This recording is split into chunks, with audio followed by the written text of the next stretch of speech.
रानीपुरा गांव में एक राजू नाम का लकड़हारा रहता था। वह बहुत ही मेहनती व्यक्ति था। वह दिन भर जंगल से लकड़ियाँ काटता और शाम के समय अपने घर चला जाता। उसको घर जाने के लिए एक जंगल से होकर गुजरना पड़ता था और गांव के रास्ते होते हुए वो अपने घर पर चला जाता। घर में उसकी पत्नी रेखा के अलावा और कोई नहीं था।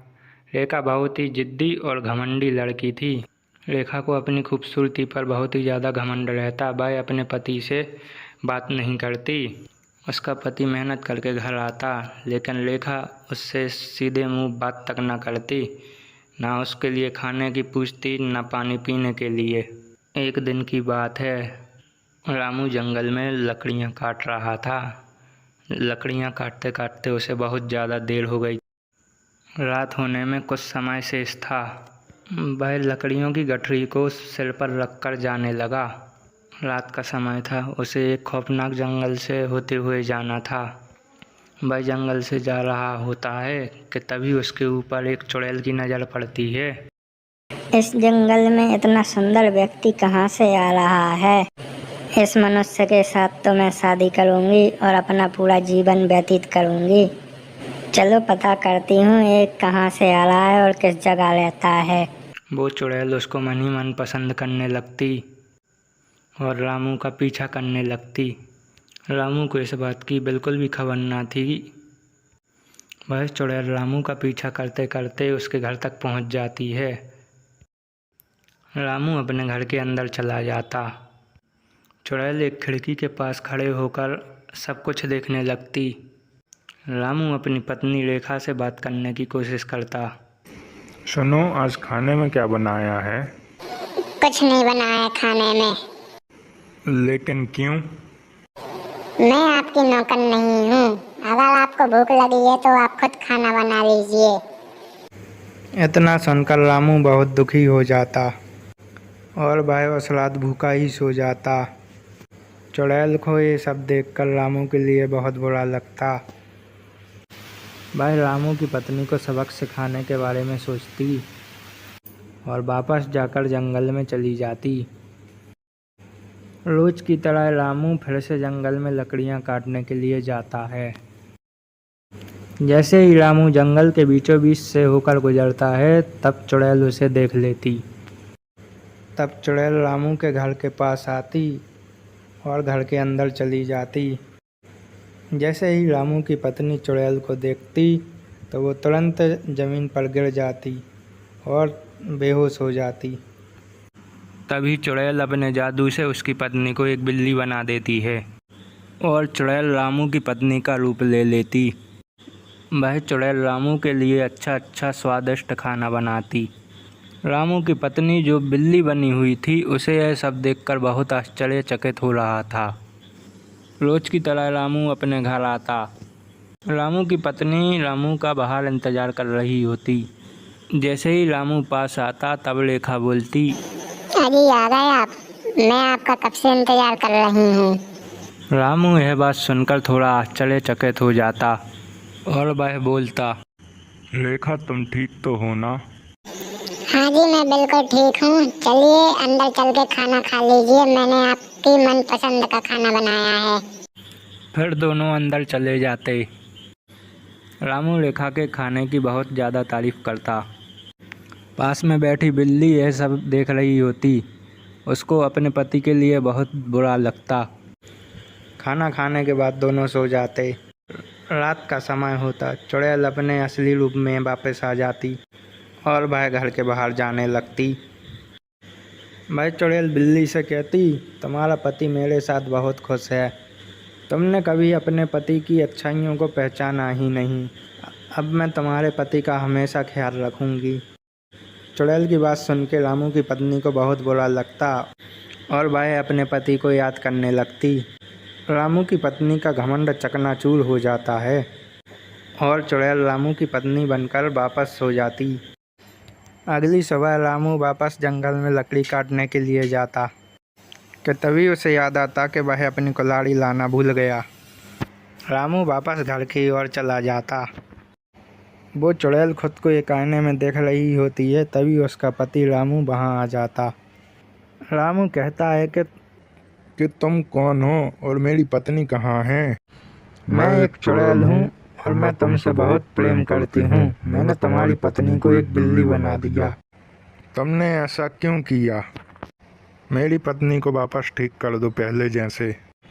मैं ऐसा नहीं करूँगी, तुम्हारी पत्नी तुम्हारे लिए बहुत परेशान करती। मैं अपनी पत्नी से बहुत प्रेम करता हूँ, कृपया करके मेरी पत्नी को ठीक कर दीजिए। इतना सुनकर चुड़ैल रामू की पत्नी को ठीक कर देती और चुड़ैल वापस जंगल चली जाती। रामू और लेखा अब दोनों खुशी खुशी रहने लगते। श्यामपुर गांव में एक घर था जहां सालों से कोई नहीं रहता था, लेकिन उस घर के सामने गांव के सारे लोग अपने अपने घर से रोटियां लाकर रखते हैं और थोड़ी ही देर में वो रोटियां गायब हो जाती है। सबको ही पता होता है कि उस घर में जो चुड़ैल है वो रोटियां खाती है, क्योंकि जिस दिन भी उस घर में किसी घर से रोटी नहीं जाती, उस घर में अगले दिन से खाना नहीं बन पाता और अजीब अजीब सी आवाजें आती हैं। एक दिन एक परिवार गांव में नया आता है। परिवार में एक अम्मा और उनका बेटा मोहन रहता है। मोहन बाजार से जाकर खाना बनाने का सामान लेकर आ जा। ठीक है माँ, जाता हूँ। और मोहन सामान लेकर आता है और माँ खाना बनाने में जुट जाती है। वो लोग गांव में नए रहते हैं और उन्हें कोई बताता भी नहीं है कि उनको उस घर के सामने रोज रोटी रखना है। खाना बना देती है और मोहन और अम्मा खाना खाकर सो जाते हैं। दिन सुबह जब अम्मा खाना बनाने जाती है तो जैसे ही रोटी बनती है गायब हो जाती है और अजीब सी आवाजें आती हैं। मोहन, हाँ अम्मा, क्या हुआ? मैं रोटी बना रही हूँ और रोटियां गायब हो रही हैं और अजीब सी आवाजें आ रही हैं, जैसे कोई हंस रहा हो। ऐसा कैसे हो सकता है अम्मा? आप न मेरे सामने रोटी बनाओ, देखते हैं। जैसे ही अम्मा रोटी बनाती है रोटी गायब हो जाती है और हंसने की आवाज आती है। मोहन भी चौंक जाता है। दोनों घबरा जाते हैं और गांव के मंदिर में जाते हैं और पंडित से पूछते हैं कि उनके साथ ऐसा हो रहा है। बेटा, गांव के बीचों बीच एक घर बना है। रोज उस घर के सामने 2-4 रोटी सुबह शाम रख दिया करो, तुम्हारी परेशानी दूर हो जाएगी। और उस घर के सामने जाकर कहना कि खाना बनते ही रोटी सबसे पहले इस घर के सामने रख कर जाओगे। लेकिन पंडित जी, ऐसा क्यों? मोहन के पूछने पर पंडित जी बताते हैं कि बहुत समय पहले की बात है। इस घर में एक औरत रहती थी। उसके घर में खाने के लिए कुछ नहीं था और उसके पास कोई काम भी नहीं था, तो वह लोगों के घर से रोटियां चुरा लेती थी। एक दिन उसने सरपंच के घर से रोटी चुराए और सरपंच ने उसे ऐसा करते पकड़ लिया। इसके बाद सरपंच ने उसको सजा दी कि उसे कोई खाना नहीं देगा और उस घर में उसे बंद करवा दिया। उसकी उसी घर में मौत हो गई और उसके बाद वो चुड़ैल बन गई और तब से ही उसके घर के सामने सबको रोटी रखना पड़ती है। जो ऐसा नहीं करता उसको वह बहुत परेशान करती है।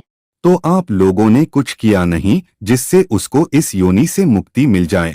हमने बहुत कोशिश की, लेकिन वो इस गांव से जाने तैयार ही नहीं है। ठीक है पंडित जी। मोहन अम्मा को लेकर वहां से घर चला जाता है और घर जाकर पंडित जो कहता है वही मोहन करता है। अम्मा, आज अच्छा खाना बनाओ, पूरी, हलवा, खीर और सब्जी। आज कुछ है क्या बेटा? नहीं अम्मा, बस अब आप रोज अच्छा अच्छा खाना बनाइए कुछ दिन और मुझे एक थाली परोस कर दे दीजिए। ठीक है बेटा। अम्मा को कुछ नहीं समझ आता कि मोहन क्या कर रहा है। आप परेशान मत हो अम्मा, सब ठीक है। मैं ये खाना इसलिए बनवा रहा हूँ कि जब हम रोटी वाली चुड़ैल को ये खाना खिलाएंगे तो उसको कितनी खुशी होगी। हाँ बेटा। अब मोहन थाली लेकर जाता है और रोटी वाली चुड़ैल के घर के बाहर बैठ जाता है और कहता है कि चुड़ैल अम्मा बाहर आओ, मैं तुम्हारे लिए पकवान लाया हूँ। मैं तुमको अपने हाथ से पकवान खिलाऊंगा अम्मा। इतने में चुड़ैल मोहन के सामने आती है और मोहन उसको खाना खिलाता और सारा गांव उसको देखता है। और मोहन रोज चुड़ैल को पूछता है कि उसको खाने में क्या खाना है और रोज उसको अच्छे अच्छे पकवान खिलाता है। एक दिन चुड़ैल अम्मा ये बताओ तुम यहाँ अकेली कैसे रह लेती हो, तुमको बुरा नहीं लगता? लगता तो है, लेकिन मेरे साथ कौन रहेगा बेटा? आप वहाँ क्यों नहीं चली जाती जहाँ आपके जैसे ही लोग हों? हाँ बेटा, बात तो सही कह रहे हो। अम्मा वहाँ आपको अच्छा लगेगा। एक काम करो बेटा, वो लौटा है मेरे घर के अंदर, उसको जाकर नदी में बहा दो, मुझे मुक्ति मिल जाएगी। अब मुझे इस गांव से और गांव वालों से कोई परेशानी नहीं है। ठीक है अम्मा। और मोहन ऐसे ही करता है और पूरे गांव को रोटी वाली चुड़ैल से मुक्ति मिल जाती है।